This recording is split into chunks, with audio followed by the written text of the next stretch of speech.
नमस्कार, शब्द सांची विंध्य के समाचार बुलेटिन में आपका स्वागत है। मैं हूं आपके साथ सुषमा। शुरुआत करते हैं हेडलाइन से। रीवा में पेट्रोल पंप पर धोखाधड़ी का आरोप। एसजीएमएच परिसर में भिड़े एम्बुलेंस चालक और सिक्योरिटी गार्ड। रीवा में चार्जिंग व्हीलचेयर के लिए भटक रहा दिव्यांग। रीवा एसजीएमएच में शवों की दलाली का आरोप। रीवा में निलंबित डॉक्टर के पक्ष में उतरा चिकित्सा शिक्षा एसोसिएशन। रीवा में पुलिस ने निकाली नशे के खिलाफ रैली। सतना में ओवरटेक करते समय खंबे से टकराई बाइक, 1 की मौत। सतना में करंट से 11 पशुओं की मौत। मऊगंज में धड़ल्ले से हो रही शराब की पैकारी। सीधी सांसद और पीडब्ल्यूडी मंत्री को लीला साहू ने दिया जवाब। प्रदेश के कई जिलों में मौसम विभाग ने 48 घंटे भारी बारिश की चेतावनी दी। जादू देखा है, हम दिखाते हैं। आप सोचिए, हम बनाते हैं। अपने घर या ऑफिस को सजाएं मनपसंद डिजाइन के कस्टमाइज वॉलपेपर्स, ब्लाइंड्स, पेंटिंग्स और लेजर कटिंग से बनी आकर्षक चीजों से। आज ही कॉल कीजिए 7611125428, क्योंकि आपकी कल्पनाओं को पंख देना भी जरूरी है। अब खबरें विस्तार से। रीवा शहर के कनोडिया पेट्रोल पंप पर सोमवार रात उस समय हंगामे जैसा हालात बन गए जब एक ग्राहक ने डीजल की मात्रा को लेकर शक जाहिर करते हुए अपनी कार की टंकी ही खुलवा दी। फिर 4 घंटे तक पंप पर बैठकर ही नापजोक करता रहा। घटना पर प्रिंस मिश्र नामक युवक ने डीजल भरवाने के बाद शक जाहिर किया। उसने बताया कि मेरे वाहन की टंकी की क्षमता कंपनी के मुताबिक 50 लीटर की है, जबकि पंप कर्मियों ने कुल 53.5 लीटर डीजल भर दिया है। कार में पहले से ही लगभग 5-6 लीटर डीजल मौजूद था। प्रिंस ने कहा कि उन्होंने शक होने पर मैकेनिक बुलवाकर कार की टंकी निकलवाई और जमीन पर रखवा दी। इस मामले पर पेट्रोल पंप प्रबंधन का कहना है कि हम किसी ग्राहक के साथ धोखाधड़ी नहीं करते। मशीनें जांची हुई होती हैं और तय मानकों के अनुसार ही डीजल डाला जाता है। रीवा के संजय गांधी अस्पताल में सोमवार को एक निजी एम्बुलेंस चालक और सिक्योरिटी गार्ड के बीच ओपीडी के मेन गेट पर जमकर विवाद हुआ। दोनों के बीच लंबे समय तक बहसबाजी और झूमाझटकी होती रही। इस दौरान एम्बुलेंस चालक नशे की हालत में नजर आया। जानकारी के अनुसार विवाद की शुरुआत अस्पताल परिसर के भीतर शराब पीने को लेकर हुई। सिक्योरिटी गार्ड ने निजी एम्बुलेंस चालक पर अस्पताल के अंदर शराब पीने का आरोप लगाया।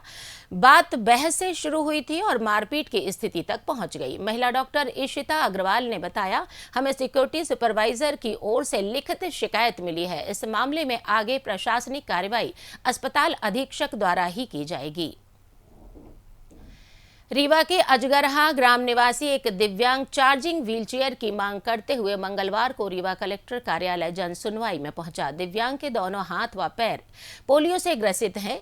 उसका आरोप है कि जनप्रतिनिधियों समेत जिम्मेदारों के पास लगातार वह आवेदन दे रहा है, लेकिन उसे आज तक चार्जिंग व्हीलचेयर नहीं मिल पाई है। उसका कहना है कि अगर उसे चार्जिंग व्हील चेयर मिल जाए तो बढ़ती उम्र के साथ उसे आगे का जीवन जीने का सहारा मिल जाएगा। दिव्यांग ने बताया कि सामाजिक न्याय विभाग एवं पुनर्वास केंद्र के बताए अनुसार वह रीवा सांसद के पास भी कई बार आवेदन दे चुका है, लेकिन उसके साथ न्याय नहीं हुआ।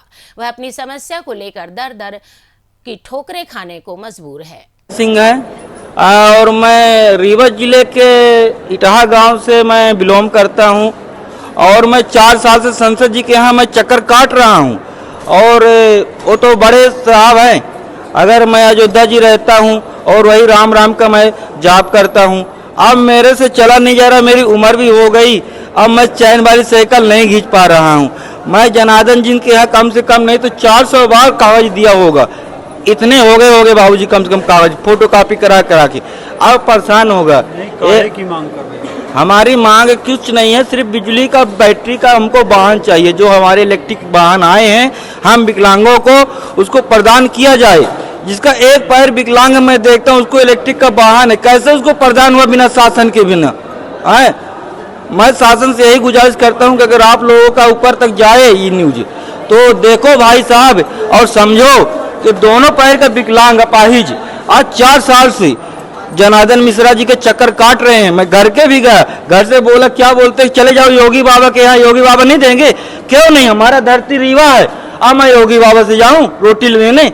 सारी जिंदगी मैंने वोट इनको दिया और योगी बाबा से लेने जाऊं? कलेक्टर कार्यालय काहे के जाना? कलेक्टर कार्यालय आए हैं कि अब लास्ट एक ही उम्मीद है मेरी। रीवा के संजय गांधी मेमोरियल अस्पताल में मरीजों के शवों को ले जाने के नाम पर कथित तौर पर लूट और दलाली के गंभीर आरोप लगे हैं। एम्बुलेंस चालक ने दावा किया है कि अस्पताल परिसर के भीतर केवल एक एम्बुलेंस चालक संदीप मिश्र को अपनी गाड़ी खड़ी करने की अनुमति है, जबकि अन्य सभी एम्बुलेंस बाहर खड़ी रहती हैं। संदीप मिश्र का आरोप है कि वह अस्पताल के वार्ड बॉय के साथ साठगांठ करके शवों को घर ले जाने के लिए दोगुना पैसा वसूलता है। कथित तौर पर वार्ड बॉय सीधे मरीजों के परिजनों के एम्बुलेंस चालक संदीप मिश्र के अकाउंट में पैसे डलवाते हैं। इस मामले का एक वीडियो भी सामने आया है।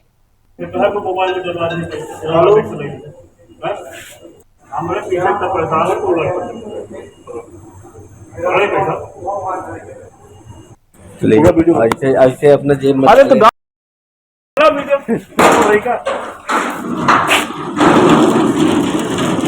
रीवा के श्यामशाह मेडिकल कॉलेज में ईएनटी विभाग के डॉक्टर अशरफ का निलंबन आदेश जारी होने के बाद अब मामला गर्माता नजर आ रहा है। एक और जहां मेडिकल कॉलेज के संबंध नर्सिंग कॉलेज के स्टूडेंट डॉक्टर अशरफ के खिलाफ हैं, तो वहीं चिकित्सा शिक्षा एसोसिएशन के डॉक्टर अब उनके पक्ष में उतर आए हैं। डॉक्टर्स के संगठन ने डॉक्टर अशरफ के खिलाफ की गई निलंबन की कार्यवाही को गलत ठहराया है। दरअसल सोमवार को नर्स एसोसिएशन द्वारा डॉक्टर पर लगे आरोपों की जांच कर रही कमेटी पर पक्षपात करने के आरोप लगाए गए थे, जिसके कुछ ही समय बाद डॉक्टर अशरफ का निलंबन आदेश जारी कर दिया गया था। रीवा पुलिस द्वारा नशे के खिलाफ चलाए जा रहे नशा मुक्ति अभियान नशे से दूरी है जरूरी के तहत मंगलवार को एक जागरूकता रैली का आयोजन किया गया। इस रैली में बड़ी संख्या में पुलिसकर्मी, छात्र छात्राएं एवं आम नागरिक शामिल हुए। रैली का नेतृत्व रीवा रेंज के आईजी गौरव राजपूत ने किया। उन्होंने युवाओं को नशे से के दुष्परिणाम समझाए और नशे से दूरी की शपथ भी दिलाई। बता दें कि यह अभियान 15 से 30 जुलाई तक जारी रहेगा। सतना जिले के रहगांव थाना क्षेत्र के करसरा गांव में सोमवार रात बस को ओवरटेक करते समय एक बाइक दुर्घटनाग्रस्त हो गई। बाइक बिजली के खंभे से टकराने से टिकुरिया टोला निवासी 24 वर्षीय लखन लहंगीर की मौके पर ही मौत हो गई, जबकि दूसरा युवक गंभीर रूप से घायल हो गया। जानकारी के मुताबिक दोनों युवक कालिंजर से सिमरिया की ओर बाइक से लौट रहे थे। घायल को प्राथमिक इलाज के लिए जिला अस्पताल लाया गया, जहां से उसे बेहतर इलाज के लिए निजी अस्पताल रेफर कर दिया गया। वहीं मृतक को भी अस्पताल पहुंचाया गया। इस दौरान रहगांव थाना पुलिस मौके पर नहीं पहुंची, न ही कोई पुलिसकर्मी अस्पताल में मौजूद रहा। सतना में बारिश के कारण बिजली विभाग की लापरवाही से 2 अलग अलग घटनाओं में 11 पशुओं की मौत हो गई। कोठी थाना क्षेत्र के भैंसवार में 8 गौवंश और जसो थाना क्षेत्र के झिंगोदर में 3 भैंसों की करंट लगने से जान चली गई। ग्रामीणों ने बताया कि भैंसवार में बिजली का तार टूटकर गिरने के बाद अधिकारियों को सूचना दी गई थी, लेकिन ना तो बिजली काटी गई और ना ही कोई मरम्मत की गई, जिसके परिणाम स्वरूप गांव में घूम रहे 8 गौवंश करंट की चपेट में आ गए। स्थानीय लोगों का कहना है कि घटना के बाद भी विभाग ने कोई सुधार कार्य नहीं किया। मऊगंज जिले की नईगढ़ी अंचल में अवैध शराब का कारोबार खुलेआम चल रहा है। लाइसेंसी शराब दुकानों से कार्टून और बोरियों में भरकर शराब को गांवों में भेजा जा रहा है। इस पूरे खेल की थाना और चौकी स्तर पर जानकारी होने के बावजूद भी कोई ठोस कार्यवाही नहीं हो रही है। जानकारी के मुताबिक दुकानों में रेट लिस्ट नहीं लगाई जाती, यहां तक कि प्रिंट रेट से 10 से 20 रुपए ज्यादा वसूले जाते हैं, जिससे ग्राहक और दुकानदारों में रोजाना विवाद भी होते हैं। लेकिन आबकारी विभाग केवल औपचारिकता निभा रहा है। मामले पर मऊगंज कलेक्टर संजय कुमार जैन ने कहा कि हमने सभी दुकानों में स्कैनर लगाने और रेट सूची प्रदर्शित करने के निर्देश दिए थे। इसके अलावा अवैध पैकारी पर लगातार छापेमार कार्रवाई की जा रही है। सीधी सांसद और बघेली सोशल मीडिया इन्फ्लुएंसर लीला साहू के बीच सड़क की मांग को लेकर बहस अभी शांत नहीं हुई है। एक और जहां सांसद डॉक्टर राजेश मिश्र और पीडब्ल्यूडी मंत्री राकेश सिंह का बयान चर्चा में रहा, तो वहीं अब लीला साहू ने उनके बयान पर प्रतिक्रिया दी है। आइए जानते हैं लीला ने अपने जवाब में क्या कहा है। हम सांसद जी से एक सवाल पूछे चाहे थे कि अपना तो कही थे कि लीला की हन बीएमओ है, सहायिका है, कार्यकर्ता है, लेकिन वो बिचारी है का कर ले हैं जब हमारे यहाँ एम्बुलेंस नहीं आवता है तो एम्बुलेंस का उठा के हमारे घर ले आनी कि हमें उठा के वहाँ ले जाई। हम बता दे चाहते कि आज हमारे यहाँ एक हाईवे गाड़ी पलट गई, तो आप बताए कि हाईवे गाड़ी जब पलट गई है तो यहाँ एम्बुलेंस नहीं आ सकती है, और जो 6 महिला प्रेग्नेंट अवस्था में है तो कैसे जाई, उनका का दुर्गति हुई।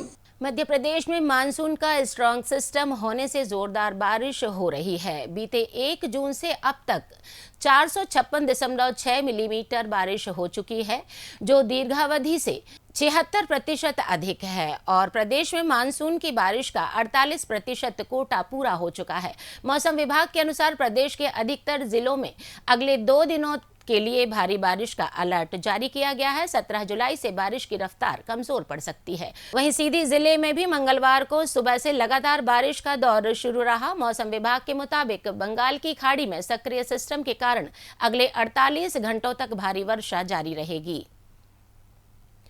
अब जान लेते हैं शहर में कल होने वाले कार्यक्रम। 16 जुलाई को कपिध्वज सिंह बनाम नागेंद्र सिंह के प्रकरण में उच्च न्यायालय द्वारा प्रदाय अनुमति के अनुपालन में अवरुद्ध ईवीएम का निस्तारण शासकीय इंजीनियरिंग कॉलेज परिसर स्थित ईवीएम वेयर हाउस में शाम 5 बजे से किया जाएगा। संभागीय आईटीआई रीवा में 16 जुलाई को सुबह 11 बजे से दोपहर 2 बजे तक युवा संगम कार्यक्रम के तहत रोजगार मेला आयोजित किया जाएगा।